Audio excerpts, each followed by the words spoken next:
क्या कनाडा करेगा नेतन्याहू को गिरफ्तार? इंटरनेशनल कोर्ट से गिरफ्तारी का वारंट। हमास के खिलाफ जंग में लगा बड़ा झटका। कनाडा के प्रधानमंत्री जस्टिन ट्रूडो ने इजरायली प्रधानमंत्री बेंजामिन नेतन्याहू के खिलाफ अंतर्राष्ट्रीय अपराध न्यायालय द्वारा जारी गिरफ्तारी वारंट को लेकर शुक्रवार को बड़ा बयान दिया। उन्होंने कहा कि उनका देश अंतर्राष्ट्रीय कानून और अदालतों के फैसलों का पालन करने के लिए प्रतिबद्ध है।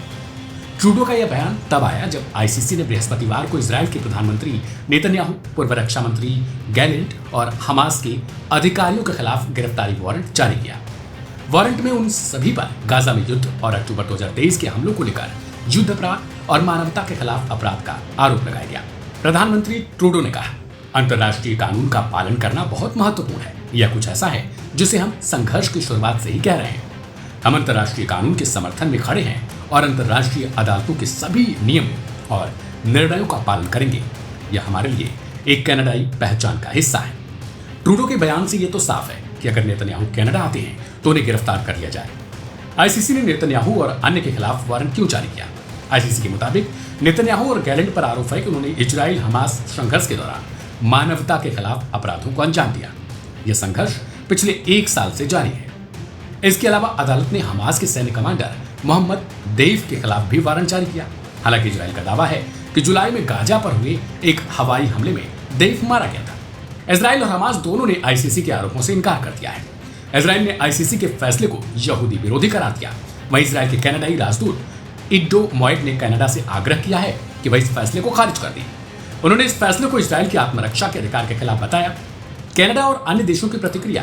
कनाडा की विदेश मंत्री मेलानी जोली ने प्रधानमंत्री ट्रूडो के बयान का समर्थन किया और कहा कि देश आईसीसी के संधि के तहत अपनी जिम्मेदारियों को पूरा करेगा। साथ ही ट्रूडो ने संघर्ष विराम की आवश्यकता और इजराइल और फिलिस्तीन के बीच शांति स्थापित करने के लिए 2 राज्य समाधान की वकालत भी की।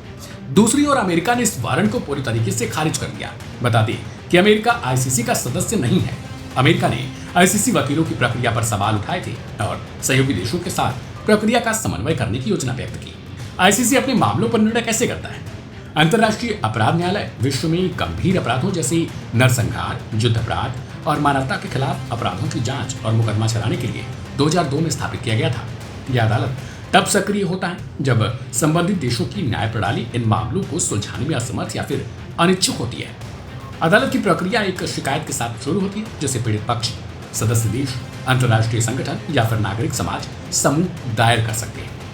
अब जांच अदालत के अभियोजक यह करते हैं कि क्या पर्याप्त सबूत हैं। फैसला कैसे आता है? अगर सबूत पर्याप्त हैं तो अभियोग दायर किया जाता है और गिरफ्तारी वारंट या फिर समन जारी होता है। अब सवाल है कि क्या उसके फैसले को किस तरीके से कोई सेना या फिर कोई पुलिस लागू करवाती है? जी हाँ, बिल्कुल नहीं। आईसीसी के पास अपना कोई प्रवर्तन तंत्र नहीं है, यानी इसकी खुद की कोई पुलिस या सुरक्षा बल नहीं है।